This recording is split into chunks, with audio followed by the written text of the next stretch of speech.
За сайн бацгаана уу? Та бүхэнд энэ өдрийн мэндийг хүргэе.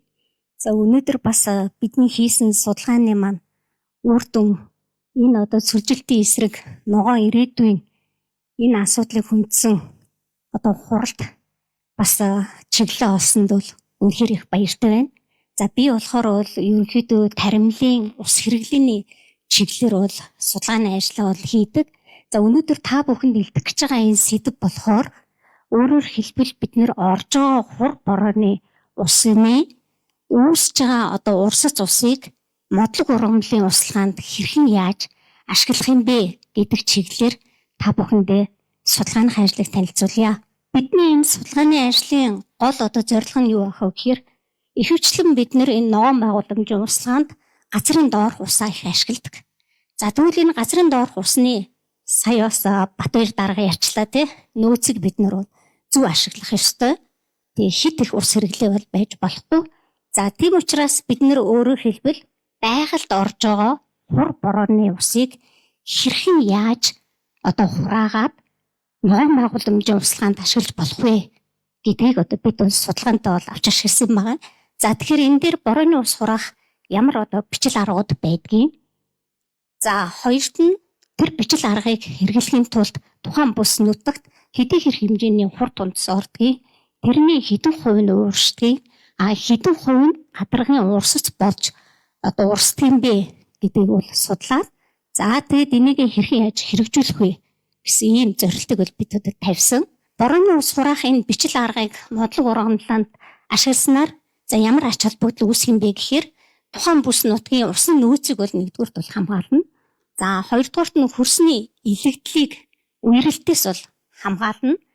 За гурав дахь асуудал нь болохоор орон нутгийн хүчийг бол ашиглаад за тэдгээр орон нутгийн сайн дурын идэвхтнүүдийн чадварыг бол дэвшлүүлээд за ингэснээр бол байгалийн нөөцийг нөхөн сэргийх боломжтой юм а гэсэн ийм ач холбогдлыг бол гаргаж ирсэн. За тэгэхээр энэ ус хураах арга бол бичил арга бол олон улсын хэмжээнд бол нэлээд их өргөн дэлгэрсэн байдаг юм байна.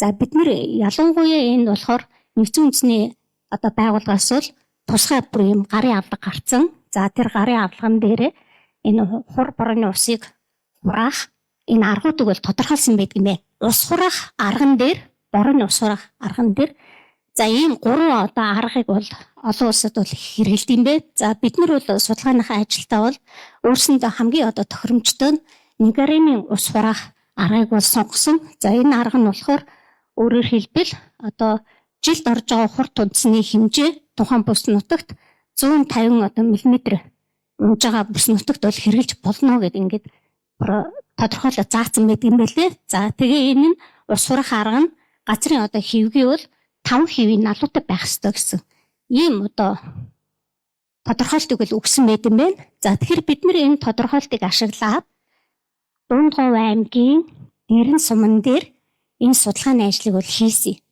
За ер нь Монголд энийг ашиглаж болох нь үү? За модлог ургамалд хэрэглэснээр модлог ургамлын өсөлт хэдэн хувиар нэмэгдэх боломжтой байна уу гэдгийг судалсан. За ингэхдээ бид нэр бол хоёр аргыг бол авч үзсэн. За нэг нь болохоор уламжлалт арга буюу гадарган усгаагаар модоо услах, нөгөөх нь хур борооны усыг хоримтлуулах бичил арга болох Нигаримын аргыг бол сонгосон байна. За энэ дээр бид нар болохоор нөгөө дэвсгийн талбайн туршилтын схемийг бол гаргаад за нийтдээ бол 1134 м2 талбайд бид нэр 96 ширхэг хайлаас модны 2 настай тарцыг бол авч үзсэн. За яг тэр энэ хайлаас маань өөрөө говьд дасан зохицох ургах чадвар бол сайтай ийм ургамал байгаа. За энэ ургамлын өсөлтөнд бид нэр хур борооны хангамшил ер нь хэр байдаг юм бэ гэдгийг бол судалгаа тавьсан жилийнхаа олон жилийн хур тунадасны үзүүлэлтийг бол авч үзсэн. За энэ үзүүлэлтээр ерөнхийдөө авч үзэхэд бол за 67.3% хур тунадасны магадлалтай байх тохиолдолд 106.2 мм хур тунадас бол ер нь 3 жилийн 2 жилд нь бол давтагдах боломжтой гэдэг ийм судалгаа бол гарсан. За энэ судалгаан дээр бид нэр үндэслээд урсц орж байгаа хур борооны усны хэдэн хувь нь гадаргаа урсаж болж урсж өгнө гэдгийг бол тооцож үзсэн. За энийг бол Америк нэгдсэн улсын байгалийн нөөцийг хамгаалах албанаас гаргасан энэ арга зүйн дагуу бол бид нар ус цуглуулах талбайн урсцыг бол тооцсон.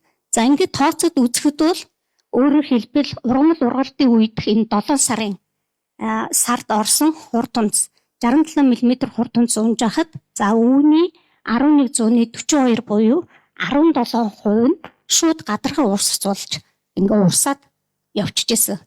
За тэгэхээр энэ урсцын хэмжээг бид нэр модлог ургамалд ашиглахын тулд хэдийн хэр хэмжээний талбайд энэ ус хоримтлогдох боломжтой байна уу гэдгийг бол судалж үзсэн. За ингээд бид нэр талбай хэмжээг бол судлаад үзэхэд бол бидний нөгөө судалгаан дээр 567 м2 дээр бидэд бол туршилтаа тавьж байсан. За тэгвэл энэ дээр 309.9 м2 талбайд саяны хэмжээний хур борооны усыг хоримтлуулах боломжтой гэж бол гарсан байна. Боломжийг бид хэд ингээд судалж үзээд за дараад нь бид нэр энийг таримлын ус хэрэглэх тодорхойлдог. За энэ олон улсын програм байдаг. Энэ Гропод 8 гэсэн програм. За энэ програм дээр бид нэр өөрсдийнхөө хэмжилтийн үр дүнг за мэдээлэлд ингээд оруулаад үзэхэд бол нийтдээ энэ хайлас модны ургалтанд за 161 мм ус бол шаардлагатай юм а гэдэг энэ бол тооцоо бол гарсан. За энэ тооцоогоо бид нэр нөгөө хоёр арга дээр туршиж үзсэн хайласныхаа өсөлтийг бол бид нэр тодорхойлж бол үзсэн байгаа. За тэгээ ингэж үзэхэд бол өөрөөр хэлбэл тэр Ниагарын борооны усыг хоримтлуулж байгаа тохиолдолд бол ургамлын өсөлт бол 1873 харин уламжлалт арга буюу гадаргуу урсгалаар услахад бол 1978 см болж бол өсөжсэн байна. За ингээд бид нөгөө туршилтынхаа хугацаанд хэдий хэр хэмжээний ус болон байгаль хурд дундас нэмэлтээр орсон бэ гэдгийг тооцож үзэхэд бол мэдээж гадаргуугаар өгчөөсөн усны хэрэглээ бол өндөр байсан. Борооны усыг хоримтлуулаад ашигласан усны хэмжээ бол харьцангуй бол бага, өөрөөр хэлбэл 231 зууны 64 м3 бол байсан. За үүнийгээ бид нэр математик боловсруулалтын тооцооны арган дээр хөрвүүлж бол үзсэн. За гэтэл энэ дээр бол Ниагарын аргаар усалж байгаа үедх ургамлын өсөлт бол за 19-с 19.7 см буюу за магадлалын алтаа нь бол 1.6-аас 2.2 хэмжээтэй бол байсныг бол тодорхойлж бол гаргасан. За эндээс бид нэр дүгнэж юу хэлэх вэ гэхээр зөвхөн бид нэр ногоон байгууламжинд ашиглаж байгаа модлог ургамал болон өвслөг ургамлыг газрын доорх усаар бол услахтаа чухал биш.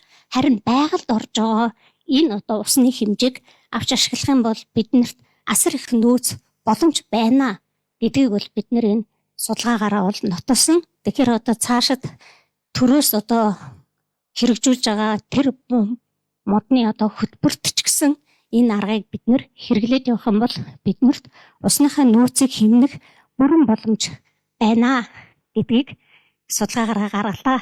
За тэг та бүхэнд анхаарал тавьсанд баярлалаа.